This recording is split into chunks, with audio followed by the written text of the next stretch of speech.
Hey everyone, I'm Mike. I'm an aspiring professional artist and welcome to my channel. So in today's video, I'm going to be talking about 13 do's and don'ts when you're trying to get your channel monetized as an artist.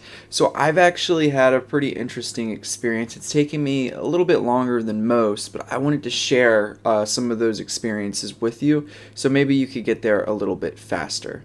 Alright, let's get started. Hey everyone, just wanted to say in the background I'm just creating a character. This character is actually going to be featured in my next one-shot. Her name is Romarian, so I hope that you enjoy watching this as I go through the different points. Number 1. Do create videos that you enjoy. I put this one first because even though it's pretty straightforward and seems to make sense, there will be a time that you get frustrated with the process. When that happens, you'll start to look at what other people are doing and try to create videos like them just because you would like to gain subscribers or watch time. You may get lucky and it might be a hit, but that's not sustainable in the long term. You want to remember why you started your channel and you want to create videos that are fun for you to do. YouTube demands consistency, and with that comes making sure you are happy with the product you're creating. If you lose that, you'll lose the passion, and if you lose your passion, you'll inevitably stop before you make a breakthrough. Number 2, don't take long breaks between videos. So I like to look at this as though your YouTube channel is like a TV show.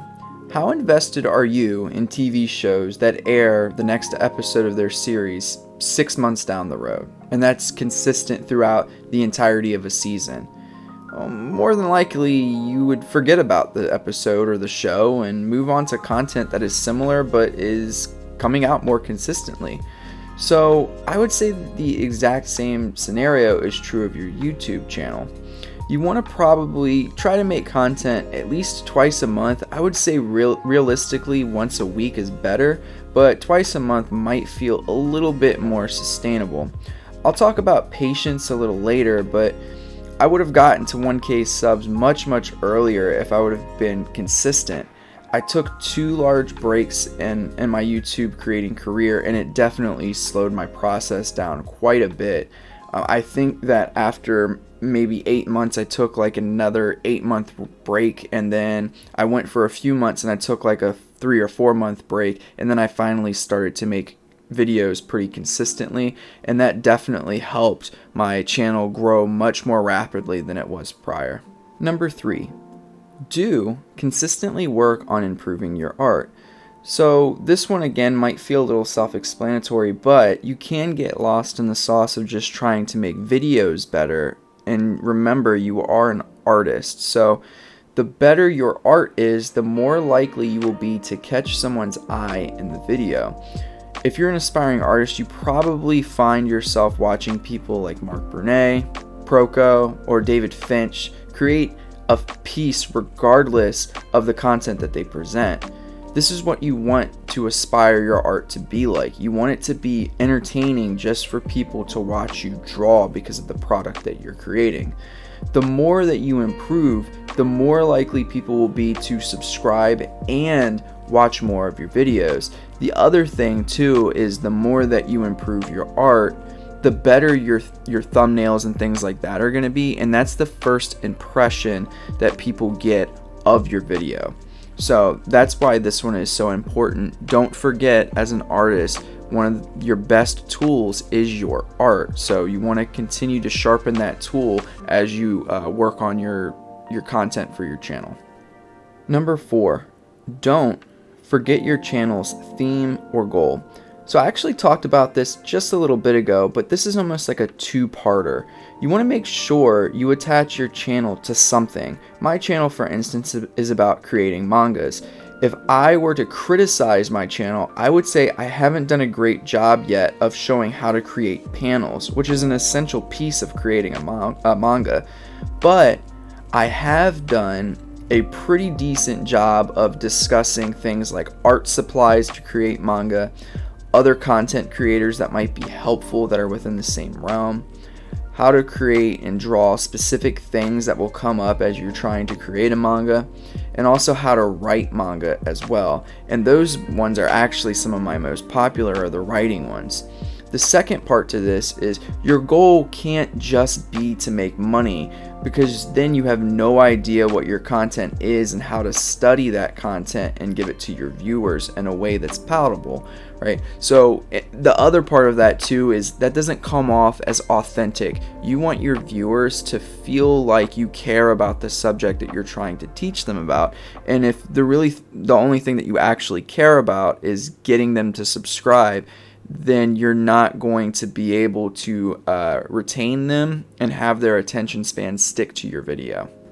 Number 5, do maintain patience. There are people who create a viral video, one of their first few videos, and very quickly make it to 1K subs. Then there are people out there like myself that have been creating for 4 years or more, and I wouldn't say any of my videos are viral, right? More people are going to fit into that second category. You want to be patient and understand that it is a time-consuming process to create content. You will make more videos that flop than you will videos that prosper and succeed, and that's okay. It's all part of the process, right?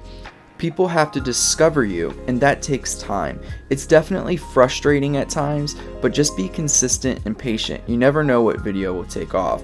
I will say this too, like even if you look at some of the videos that have the most views out there, a lot of those videos are from people that have a ton of subscribers, and it's actually not all of them, of course. Viral videos that have, you know, millions and millions of views, a lot of those people don't have millions and millions of subscribers. But look at Mark Brunet's channel, for instance. Most of his videos are about 30K to 100K views. That's only a tenth of his actual subscribers.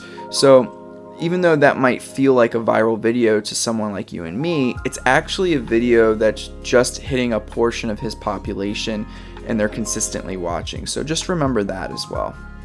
Number 6, don't be a perfectionist with your videos. This is something that I learned within the last year. If you spend hours and hours on each video, it's only going to frustrate you. Do light edits on your videos, spend time on your thumbnails, and post them without worrying too much about whether it's perfect or not. You want to put as many videos out there as possible so you can improve your chances of having a video take off. At first, I would argue that quantity is the most important thing. Then, once you get to a certain point, quality will matter more. By quality, I do not mean the content itself, I just mean the presentation of the content. Always spend time doing your research.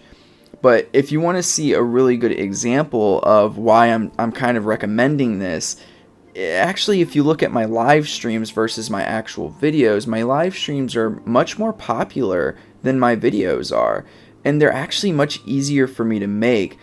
So I do 2 live streams a week and 1 video. I actually enjoy the live streams more, so that keeps me going. I practice during my live streams, which is really nice, and I do less editing, and people engage. It's fun.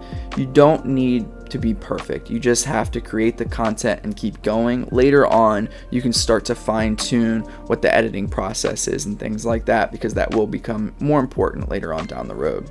Number 7, do respond to all comments. So, with the caveat of people commenting and being trolls, I've never really understood why people don't take the time to connect with potential fans. These are people that help drive your channel. If success on YouTube is important to you, you also want to be good at customer service. Engage with your audience, respond to all the comments, and invite more engagement. This was my biggest shift for me actually in my YouTube career, and it just started this year. I have several fans who took it upon themselves to start a Discord for me, moderate my streams, and form bonds with the newcomers. So if you start getting fans like this, your channel will start to grow more rapidly because there's more engagement with your content and a small community is being made. I also want to take the time to thank all of my Discord fans and consistent Mangamite community members. I really do appreciate all of you, and you've driven me to this point, so thank you so much. Number 8, don't worry so much about the subs and watch time. This is a surefire way to burn yourself out pretty quickly. Go into your YouTube career with a theme like I mentioned before and just work on exploring that theme on your channel. Subs and watch time will come if you create good content consistently. People will gravitate towards your work as you improve and create. The other thing too is if it's a theme that you actually enjoy, like I talked about earlier, it'll be something that somebody else will inevitably enjoy as well. It's very, very rare to have an interest that no one else in the world likes, right? Or no percentage, like a really small percentage like. There's going to be people out there that will enjoy your content and they will gravitate towards it. So make sure you don't worry about the subs and watch time at first. Don't kill yourself with that, and just create good content. Number 9, do be yourself. Sometimes people have personas and things like that that they take on when the camera turns on. I don't know how truly sustainable that is.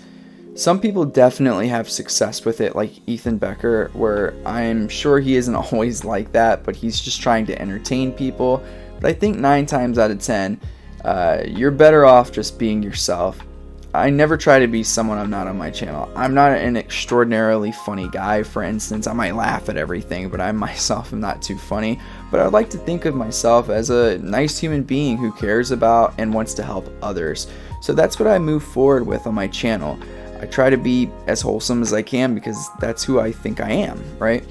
I'm not the kind of person that's going to act a certain way in order to gain popularity, just because I'm not going to be able to sustain that, especially when I'm coming home late from work and trying to put videos and live streams together. I'm not going to put on the mask and act for people because it's just not me, right? I want to be truthful to myself so that my viewers feel like I'm being genuine as well. Number 10, don't base your happiness/fulfillment on likes and subs.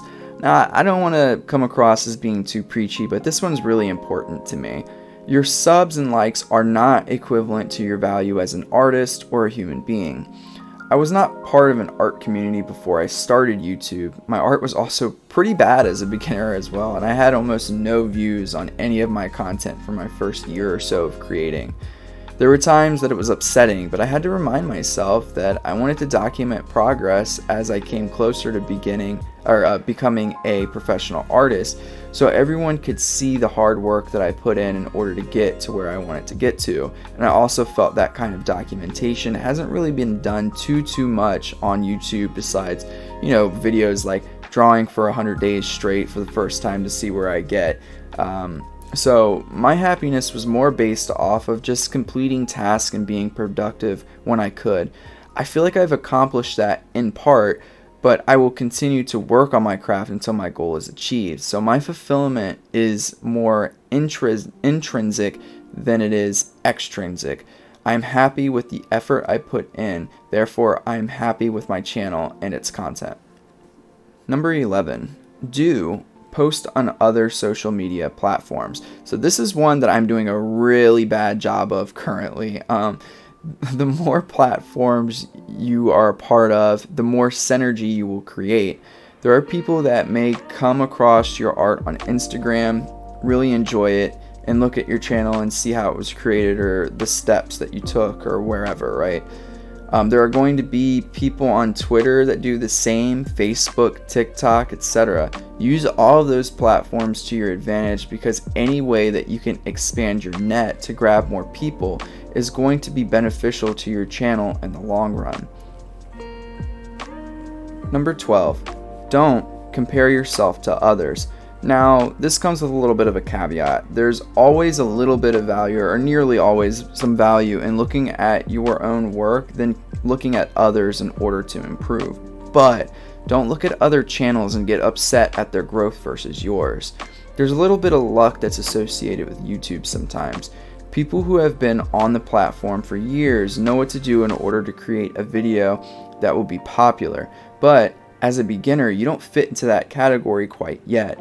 Use others as inspiration, but don't let their success versus yours derail you. Last but not least, number 13, do be kind to yourself. I love to always include this in my videos, but be kind to yourself throughout this process. Content creation is really, really hard, and it's hard to be successful at all in this space.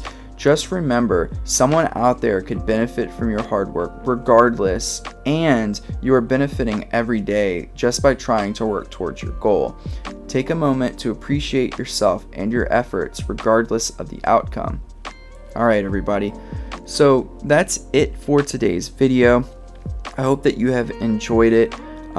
It was something that I've been wanting to do for a bit, but obviously had to get monetized. I kind of wanted to tell my story and how things benefited me and didn't benefit me, some of the bumps along the way. But yeah, I hope for a beginner out there that wants to start their YouTube channel, I hope that you can come back to this video time and time again, get a little encouragement, and understand at least where I was coming from as I went along this path to being monetized. All right, everybody. I'm Manga Mike, and I'm out.